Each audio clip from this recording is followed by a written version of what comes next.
ओम नमः सिद्धेभ्यः। नमो अरिहन्ताणं, नमो सिद्धाणं, नमो आयर्याणं, नमो वज्रायाणं, नमो लोये सव्साहुणं।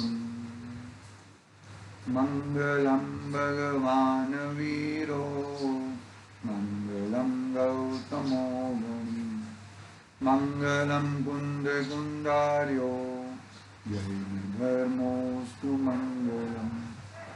सर्वमङ्गल्यमङ्गल्यं सर्वकल्याणकारकं, प्रधानं सर्वधर्माणां जन्मं जयतु शासनम्।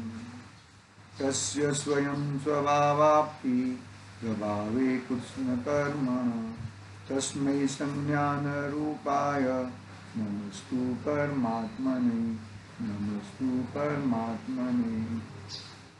चेतिले चेतन, चेत्या विना किम चालसी।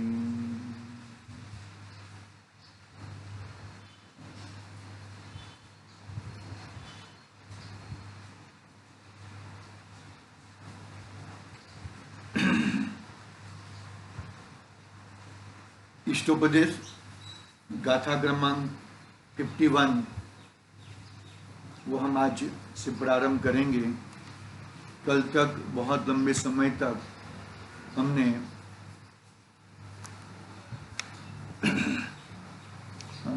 गाथा 50 इस स्वाध्याय हुआ था अपना, लेकिन निर्णय नहीं हुआ। निर्णय होना चाहिए, अपना प्रयोजन निकलना चाहिए। बिजनेस करते हैं तो मुनाफा होना चाहिए। मुनाफे के लिए क्या प्रयोजन है? सुखी होने के लिए। तो सुख हमें मिलना चाहिए। सुख पर में नहीं है, पर से सुख नहीं है, पर भाव में सुख नहीं है, पर द्रव्य में सुख नहीं है। तेरे अंदर ही सुख है और वो सुख से ही तू सुखी हो सकता है। बहुत ही सुंदर बातें बताई हैं, महत्वपूर्ण बातें हैं। और ये महत्वपूर्ण बातों के साथ में हम आज 51 नंबर का अंतिम श्लोक पढ़ेंगे कि इष्टोपदेश पढ़ने से तुझे क्या फायदा मिला। आचार्य देव ने जो उपकार किया, तो उपकार से हमें क्या फायदा मिला। शिविर में हम जाते हैं तो शिविर से हमें क्या लाभ मिला। क्या शिविरार्थियों से नई कोई बात मिली? क्या बात मिला? नया बिजनेस जुड़ा, नए लोगों से ओळखान हुई, बीबी बेटी और बच्चों के साथ अपना विवाह की बातें हुई। क्या क्या मिला? समझ में आई बात? क्या समझ में आ रही कि नहीं आ रही है? शिविर में जाने से, पंचकल्याण प्रतिष्ठा महोत्सव में जाने से मुझे क्या लाभ मिला? क्या मेरा क्या प्रयोजन सधा? भगवान का तप कल्याणक महोत्सव देखने से मुझे वैराग्य के भाव आए कि आर्त ध्यान रौद्र ध्यान के भाव आए? समझने की बात यहां है कि इस तरह से मेरा कुछ बिघा कि नहीं बिघा, मेरे में कुछ बदलाव आया कि नहीं आया। यहां पर यह बात चल रही है, यहां पर इसको पकड़ना है हमें। 51 नंबर का श्लोक पढ़ते हैं। क्या प्राप्त इष्टोपदेश से तुझे क्या मिला? मुद्दे की बात है ना। भी 2-3 दिन में तो ग्रंथ पूरा हो जाएगा, नया ग्रंथ आ जाएगा। तो उससे क्या तुझे क्या पंडितत्व दिखाना है? मैं विद्वान हूं ऐसा दिखाना है? क्या प्रयोजन था भाई? मुझे सुखी होना है। पूरा इष्टोपदेश पढ़ के मुझे सुखी होना है। पढ़ के पढ़ने मात्र से नहीं होएगा, उसमें जिस तरह से जो बताया है उस तरह से सुख की प्राप्ति होगी भैया, अन्यथा सुख की प्राप्ति नहीं होगी। इष्टोपदेश सुनने से, इष्टोपदेश में कही हुई बातों से कुछ सुख मिलेगा, वो अप्लाई करके उसमें उसको प्रयोग में लाके।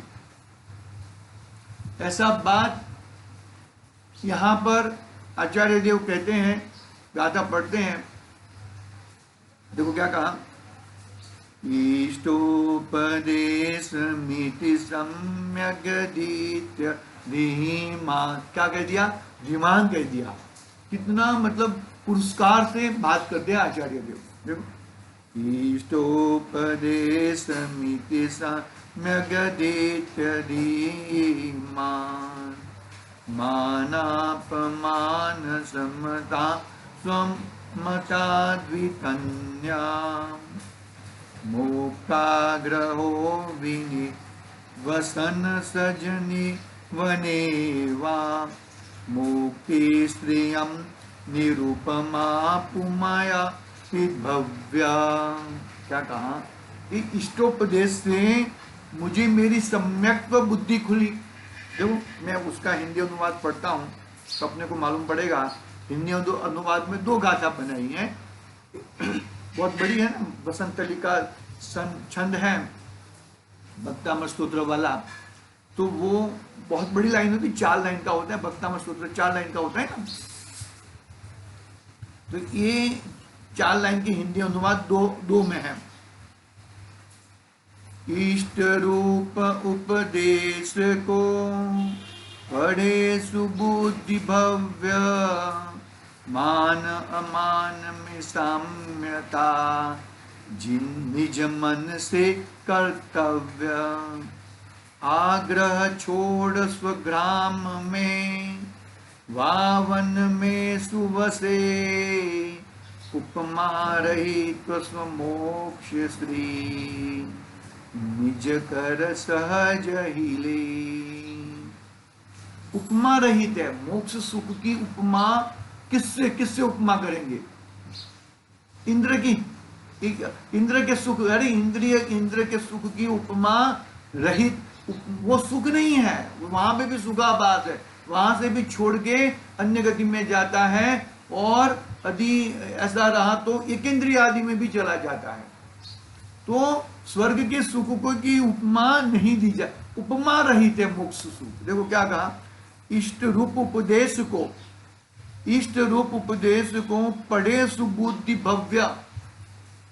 हे भव्य, तू भव्य, पहले तो तू भव्य है वो नक्की कर। ऐसा मुंडावस्तर्पणी काल में ऐसे विषय, ऐसे साधनों की उपलब्धि होने के बावजूद भी तू यदि वो सबको छोड़ के तू यहां पर जो तू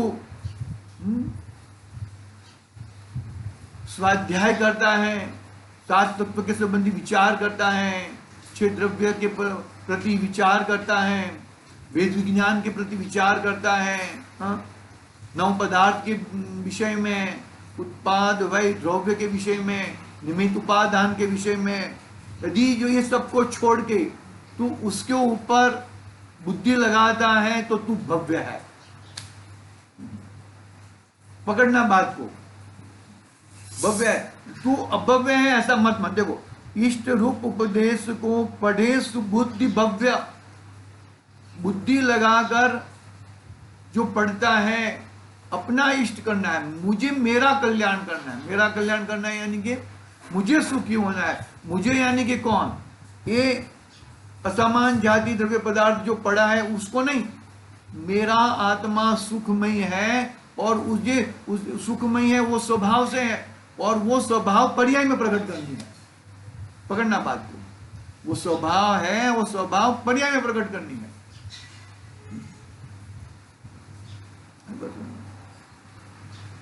तो इष्ट रूप उपदेश को पढ़े सुबुद्धि भव्य, मान अमान में साम्यता, शुभ अशुभ में साम्यता, इष्ट अनिष्ट में साम्यता, पुण्य पाप में साम्यता, कोई पुण्य अच्छा पाप खराब, ऐसा नहीं, दोनों में एकता, मान में भी ऐसा और अमान में भी ऐसा।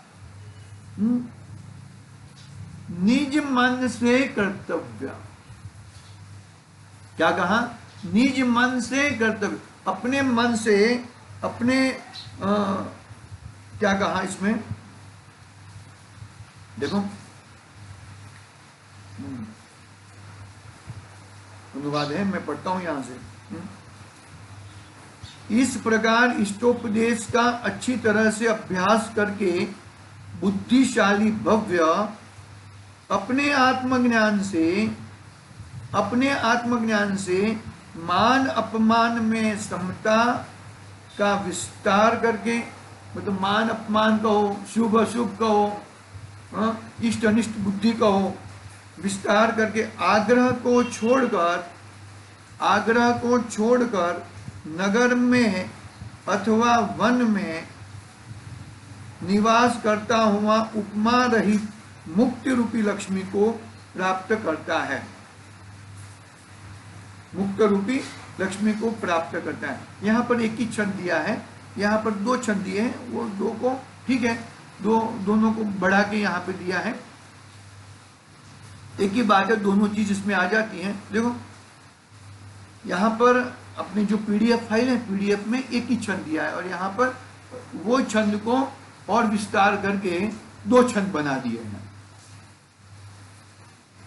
आत्मज्ञान से मैं देखो, अज्ञानता वो कलंक है, मुझे मालूम नहीं है, वो कलंक है। आज अष्टमी है या चतुर्दशी है, मुझे मालूम ही नहीं है, मैं तो भूल गई थी, तुझे मालूम नहीं है, वो कलंक है। अज्ञानता सबसे बड़ा अज्ञानता है।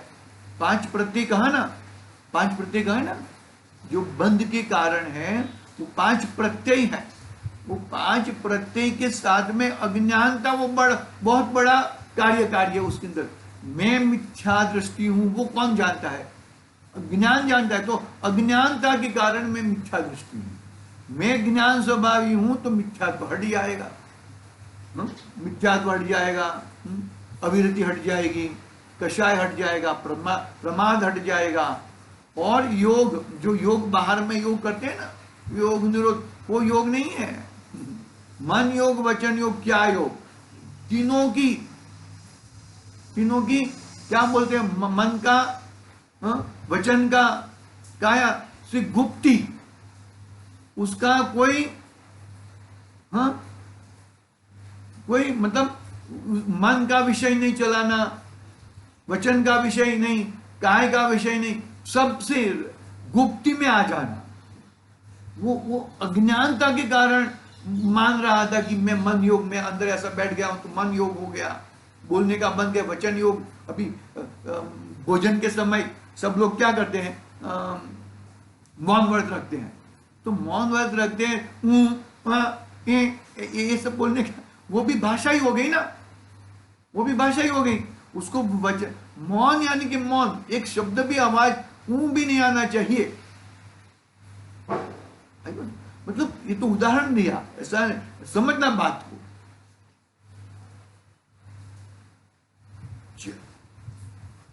तीन योग से रहित, उसकी प्रवृत्तियों से रहित, मन की प्रवृत्ति शब्द याद नहीं आ रहा था, मन की प्रवृत्ति, वचन की प्रवृत्ति, काय की प्रवृत्ति से रहित, मतलब उसकी भाव में भी नहीं, परिणामों में भी नहीं। तो अज्ञानता के कारण मैं मन से सुखी हो जाऊंगा, वचन से सुखी हो जाऊं, अज्ञानता के कारण है वो भाई। अज्ञानता के कारण ये सब चल रहा था। अभी ज्ञान हो गया, ज्ञान स्वभाव में आ गया तो वो सब छूट जाता है, ऑटोमेटिक छूट जाता है, कुछ रहता नहीं है।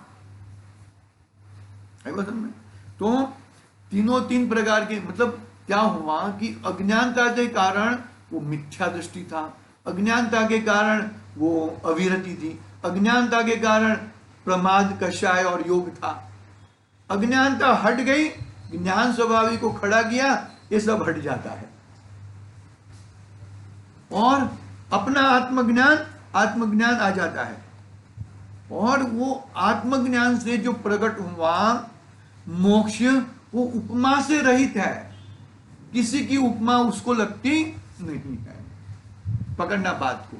समय आज बहुत हुआ है, लेट हो गया था।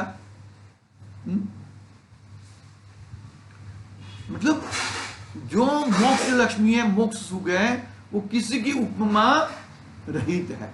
हमने सिर्फ गाथा पढ़ी है, उसके श्लोक हिंदी अनुवाद पढ़ा है, आगे की बात हम कल करेंगे।